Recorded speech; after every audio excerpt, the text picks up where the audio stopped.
नमस्कार दोस्तों। Colonel Sophia Qureshi को आतंकियों की बहन बताने वाले बीजेपी के मंत्री विजय शाह का आज तीसरा माफीनामा आया है। विजय शाह की तरफ से पहले लिखित माफीनामा, फिर वीडियो बयान जारी करके माफी मांगना इस बात का सबूत है कि यह सब खुद को बचाने की प्लानिंग का हिस्सा है। इस प्लानिंग में एमपी के मुख्यमंत्री भी शामिल हैं और बीजेपी के शीर्ष नेतृत्व में बैठे लोग भी, चाहे वो प्रधानमंत्री मोदी हों, चाहे गृह मंत्री शाह हों या फिर बीजेपी अध्यक्ष जेपी नड्डा हों। विजय शाह माफी तो पहले भी 2 बार मांग चुका है, लेकिन उसकी वो माफी सुप्रीम कोर्ट रिजेक्ट कर चुका है। अगर मगर वाली माफी की भाषा पर एतराज जता चुका है। सुप्रीम कोर्ट कह चुका है कि आपकी माफी मगरमच्छ के आंसू की तरह है, घड़ियाली आंसू की तरह है। अब विजय शाह ने बिना शर्त माफी मांगी है। यह माफीनामा तब जारी हुआ है जब 4 दिन बाद यानी 28 मई को विजय शाह के मामले की सुप्रीम कोर्ट में सुनवाई है। सुप्रीम कोर्ट के निर्देश पर गठित एसआईटी को उसी दिन सुप्रीम कोर्ट में अपनी स्टेटस रिपोर्ट देनी है। जाहिर है बीजेपी के पुरोधाओं ने तय किया होगा कि सुनवाई से पहले विजय शाह की तरफ से अनकंडीशनल माफीनामा जारी करा दिया जाए। सुप्रीम कोर्ट में सुनवाई से पहले विजय शाह को बचाने की पूरी पटकथा तैयार हो रही है। कर्नल सोफिया कुरैशी का अपमान करने वाले विजय शाह के खिलाफ कोई एक्शन न लेने वाली बीजेपी का पूरा जोर इस बात पर है कि 28 मई को सुप्रीम कोर्ट में सुनवाई के दिन किसी तरह विजय शाह चपेट में आने से बच जाए। ऐसा क्यों कह रहा हूं, इसकी वजह है, आगे बताता हूं विस्तार से।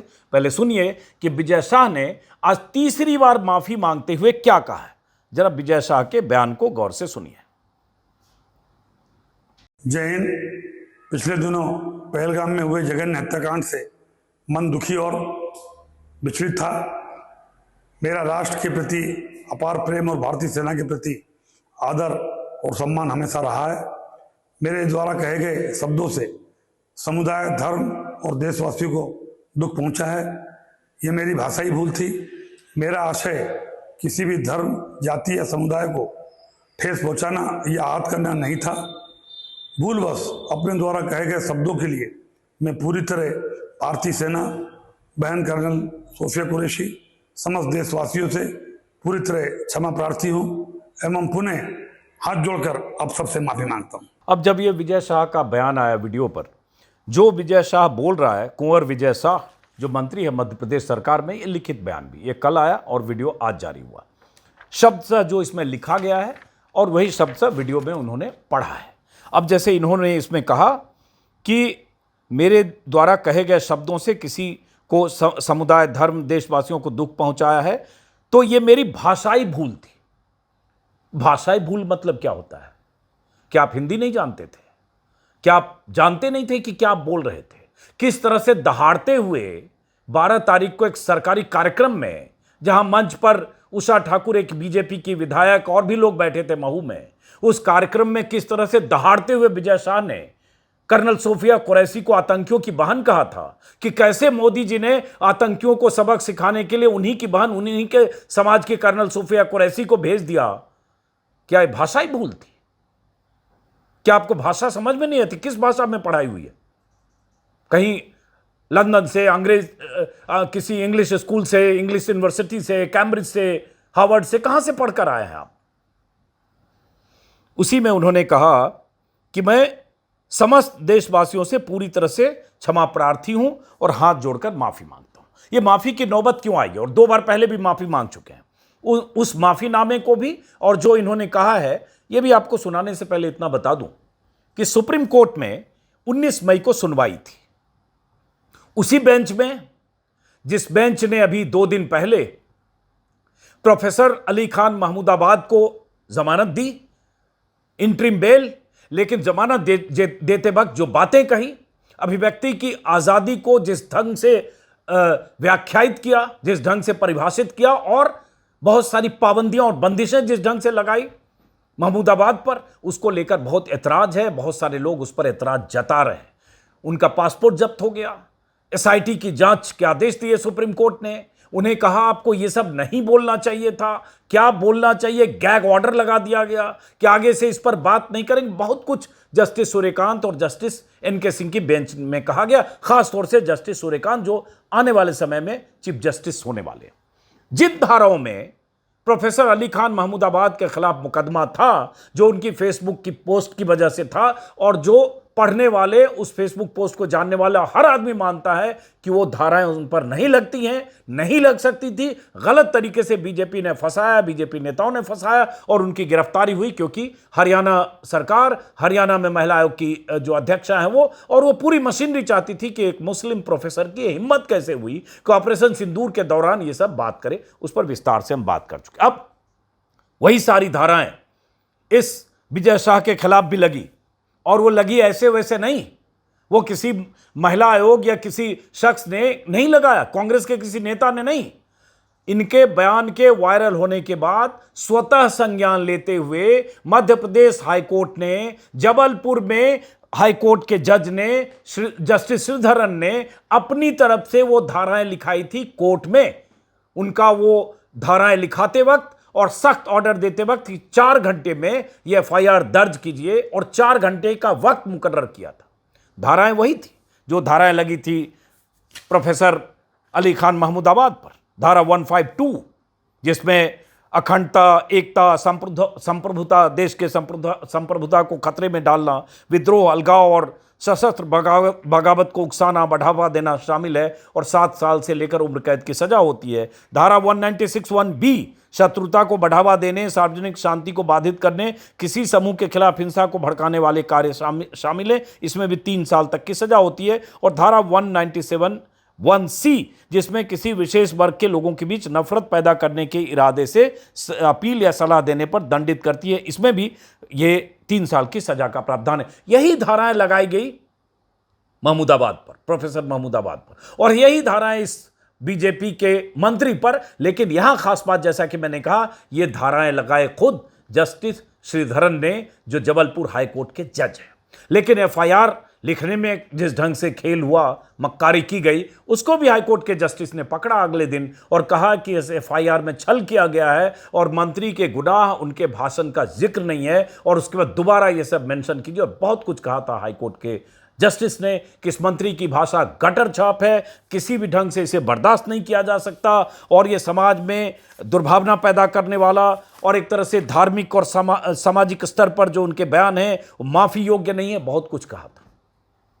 उसके बाद मंत्री जी भागे भागे सुप्रीम कोर्ट आए थे, और उसके बाद सुप्रीम कोर्ट में जब सुनवाई हुई 19 तारीख को, तो सुप्रीम कोर्ट ने क्या किया? सुप्रीम कोर्ट ने एसआईटी का गठन कर दिया। अब एसआईटी इस मामले में क्या जांच करेगी और क्या कर रही होगी?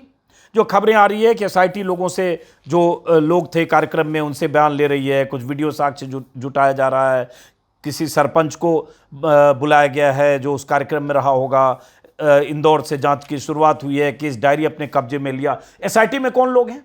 सुप्रीम कोर्ट के आदेश के मुताबिक 3 आईपीएस अफसर, जिसमें एक आईपीएस सीनियर आईजी रैंक के अफसर को होना था, तो एक प्रमोद वर्मा है, आईजी सागर मध्य प्रदेश के हैं, कल्याण चक्रवर्ती डीआईजी हेडक्वार्टर, और वाहिनी सिंह एसपी डिंडोरी।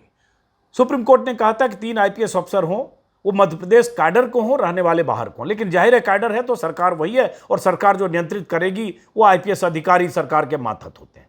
अब ये 3 एसआईटी के जो अधिकारी हैं वो क्या जांच कर रहे होंगे, जिस वीडियो का सबूत, या जो वीडियो, जो बयान सबूत के तौर पर सब कुछ सामने है। भाई, मंत्री ने जो कहा उस वीडियो में है, मंत्री ने जो गुनाह किया उस वीडियो में है, मंत्री पर जो धाराएं लगाई गई वो हाईकोर्ट के जस्टिस ने माना कि ये धाराएं उन पर लगनी चाहिए थी, वो धाराएं उनके बयान के आधार पर लगी। जिन धाराओं के तहत एफआईआर दर्ज हुई वो हाईकोर्ट के ऑर्डर पर हुई। अब एसआईटी उसमें क्या जांच कर रही होगी? वो एसआईटी जो मध्य प्रदेश सरकार के मातहत पुलिस अधिकारियों की एसआईटी है, भले सुप्रीम कोर्ट के निर्देश पर गठित हुई, लेकिन गठित तो डीजीपी ने की, उसी स्टेट की एसआईटी के लोग हैं। ये सवाल उस दिन भी उठे कि भाई इसमें एसआईटी क्या करेगी, जब मंत्री कबूल कर रहा है इफ एंड बट के साथ पहली बार कि हाँ हमने ऐसा बोला, माफी चाहता हूं, किसी को दुख पहुंचा तो माफी चाहता हूं। हालांकि एक माफी मांगते वक्त पहली बार मुस्कुरा भी रहा था, कैमरे में कैद, वो आगे दिखाता हूं। तो क्या जांच करेगी एसआईटी? लेकिन जांच कर रही है, सरकार बचाना चाहती है। इस पर हम 4 या 5 वीडियो कर चुके हैं। अब चूंकि सुनवाई है सुप्रीम कोर्ट में 28 मई को, स्टेटस रिपोर्ट देना है एसआईटी को, उससे पहले इस शख्स का एक तीसरा माफीनामा आया, क्योंकि 2 माफीनामा रिजेक्ट हो चुका है सुप्रीम कोर्ट में, यह कहते हुए कि हम आपकी माफी को रिजेक्ट करते हैं। लेकिन बेंच वही है, गौर कीजिएगा, जस्टिस सूर्यकांत और जस्टिस एनके सिंह की बेंच, वही बेंच जिसने प्रोफेसर अली खान महमूदाबाद के केस में भी एसआईटी बना दी। अब क्या हम माने कि एसआईटी की रिपोर्ट अगर इस मंत्री के माफीनामे और वहां से बातचीत के आधार पर एसआईटी की रिपोर्ट क्या होगी? क्या एसआईटी रिपोर्ट करेगी? और जब अगर यह मंत्री कह रहा है उसने गुनाह किया, तो फिर एसआईटी की रिपोर्ट की जरूरत क्या है? क्या कहा मंत्री ने, सुना आपने, और उसके पहले 2 बयान। तो इसलिए यह एक आशंका है कि यह सब बचाने के लिए किया जा रहा है कि 2 माफी चूंकि सुप्रीम कोर्ट ने रिजेक्ट कर दी है इसकी, इसलिए तीसरी माफी शायद एक्सेप्ट हो। पहले 2 माफियों में क्या कहा और क्या कहा था इसने, जरा पहले सोफिया कुरैशी के बारे में जरा पहले एक बार वो माफीनामा 2 बार का और बयान एक बार फिर से सुनिए। इन्होंने हमारी बेटियों के सिंदूर उजाड़े थे, वही कटे पिटे लोगों को हमने उन्हीं की बहन भेज करके उनकी ऐसी की तेजी करवाई। एक बार मोदी जी के लिए जोरदार ताली बजाएं। उन्होंने कपड़े उतार के हमारे हिंदुओं को मारा और मोदी जी ने उनकी बहन को उनकी ऐसी की तेजी करने हमारे जहाज से उनके घर आए। अब मोदी जी कपड़े तो उतार नहीं सकते थे, इसलिए उनके समाज की बहन को भेजा कि तुमने हमारी बहनों को अगर विधवा किया है तो तुम्हारे समाज की बहन आके तुम्हें नंगा करके छोड़ेगी। जो चल रहा है, मैंने कहा किसी समाज और धर्म को भी अगर मेरी बातों से चोट पहुंची हो तो मैं 10 बार माफी मांगने को तैयार हूं। कांग्रेस हमलावर है, कांग्रेस कह रही है कि आपको इस्तीफा देना चाहिए। क्या कांग्रेस के बारे में कुछ भी नहीं कहना चाहता।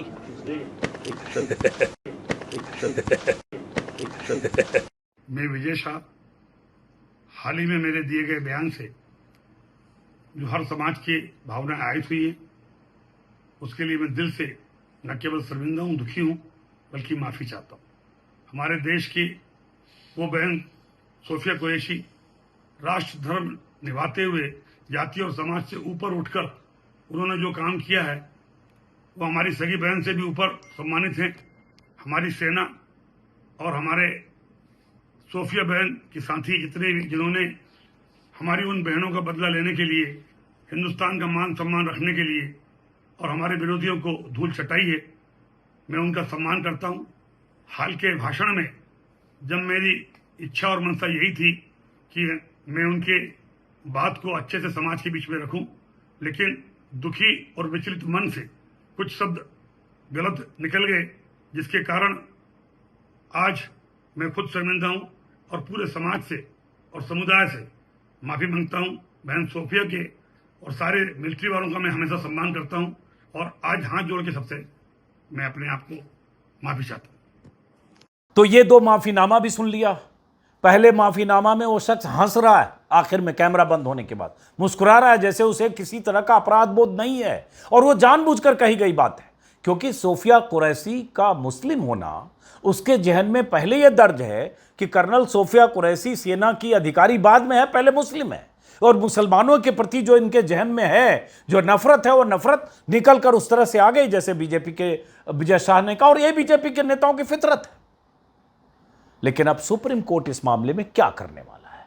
हम सब की नजर जस्टिस सूर्यकांत की सुनवाई की अदालत में जो सुनवाई होने वाली है 28 मई को, उस सुनवाई पर भी होगी और एसआईटी क्या रिपोर्ट देती है उस पर भी होगी। और ये बड़ा मतलब एक जर्नलिस्ट के तौर पर मेरे भीतर बहुत बेचैनी है कि एसआईटी क्या जांच करेगी। जो वीडियो जो अभी आपने सुना 40-50 सेकंड में बयान सामने है, इसकी फॉरेंसिक रिपोर्ट आनी नहीं है। मंत्री ने खंडन किया नहीं कि किसी ने एडिट कर दिया, मॉर्फ कर दिया, एआई से बना दिया, तो ये फॉरेंसिक लैब में जाना नहीं है। तो ये क्या जांच होनी है इसमें? और वो भी तब जब माफी मांग चुका। तो क्या सुप्रीम कोर्ट इसके माफीनामे को कबूल कर लेगा, स्वीकार कर लेगा, कहा जाओ मस्त रहो? और अगर ऐसा हुआ तो बहुत बड़ा सवाल उठेगा कि प्रोफेसर अली खान महमूदाबाद के साथ नाइंसाफी हुई, उसकी सजा किसको मिलनी चाहिए और उसके साथ नाइंसाफी हुई कि नहीं। सुप्रीम कोर्ट का रवैया इस मामले में सबके लिए देखने वाला होगा, क्योंकि भाई वहां भी हाई कोर्ट में जस्टिस ही बैठे हैं, जज ही हैं, जिन्होंने कहा कि ये जो बयान है ये नाकाबिले बर्दाश्त है। उन्होंने जो कहा जस्टिस श्रीधरन ने, वो आपको उनकी 1-2 लाइनें बताऊं। उन्होंने कहा कि मंत्री का यह कहना कि कर्नल कुरैशी पहलगाम हमला करने वाले आतंकियों की बहन है, नफरती और अलगाववादी भावना को बढ़ावा देने वाली है। यह देश की संप्रभुता और एकता अखंडता के लिए खतरा है। और यही कहकर उन्होंने जो एफआईआर दर्ज करने के आदेश दिए थे जस्टिस ने, श्रीधरन ने, जिसमें खासतौर से 152 का जिक्र है। उसके बाद उन्होंने कहा, ऐसा बयान व्यक्तिगत मानहानि नहीं बल्कि संस्थानों और सामाजिक ताने बाने पर चोट है। और उसके बाद कहा था 4 घंटे में एफआईआर दर्ज कीजिए।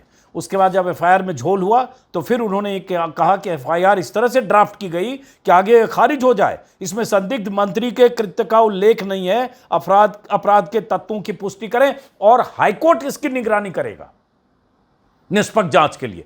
तो वहां अगर जांच होती, वो जांच जो हाईकोर्ट की निगरानी में होती, जस्टिस श्रीधरन जिस पर नजर रखते, वो जांच तो इस मंत्री के लिए मुसीबत की वजह बनती। पता नहीं गिरफ्तारी होती क्या होता, क्योंकि सुप्रीम कोर्ट ने इनकी गिरफ्तारी पर भी 28 मई तक रोक लगाई। तो वो जांच रुक गई, क्योंकि सुप्रीम कोर्ट सबसे बड़ी अदालत है। सुप्रीम कोर्ट ने एसआईटी गठित कर दी। अब इस एसआईटी से और इस माफीनामे से कुल मिलाकर अगर क्लीन चिट मिल जाए या इनके माफी कबूल हो जाए और यार बचकर निकल जाएं, तो फिर मंत्री की कुर्सी पर तो बैठे रहेंगे, लेकिन सवाल सुप्रीम कोर्ट पर भी उठेगा। बीजेपी पर सवाल का कोई मतलब नहीं है। बीजेपी बेशर्मी कर रही है और बेशर्मी के साथ जब सुप्रीम कोर्ट कह दिया कि आपके बयान से पूरा देश शर्मसार है, और उसके बाद शर्म अगर बीजेपी नेताओं को नहीं आई और वो मंत्री कुर्सी पर बैठा है, तो वहां कहने की जरूरत नहीं है। बीजेपी ने क्या किया प्रोफेसर अली खान के सामने के साथ, वो हम देख रहे हैं, पिछले 4-5 दिनों से उस पर बहुत बात कर चुके हैं। तो सवाल बीजेपी का है ही नहीं, सवाल सुप्रीम कोर्ट के रवैये का है कि सुप्रीम कोर्ट इस मामले में अब क्या करता है। जो वीडियो सीधे सीधे देखने वाला, जिस वीडियो को सुप्रीम कोर्ट कह चुका है कि आपकी भाषा ऐसी है, ये मंत्री की नहीं होनी चाहिए, आप ऐसी भाषा क्यों बात कर सकते हैं। लेकिन फिर उसी सुप्रीम कोर्ट ने एसआईटी क्यों बनाई, अपने आप में एक रहस्य है। बहरहाल हो सकता है जस्टिस ने कुछ सोचा होगा कि एसआईटी वाले कुछ करेंगे इसमें, पता नहीं क्या करते हैं, तो इंतजार करते हैं। फिलहाल सुप्रीम कोर्ट की सुनवाई का तो 28 मई बहुत अहम तारीख है, याद रखिएगा।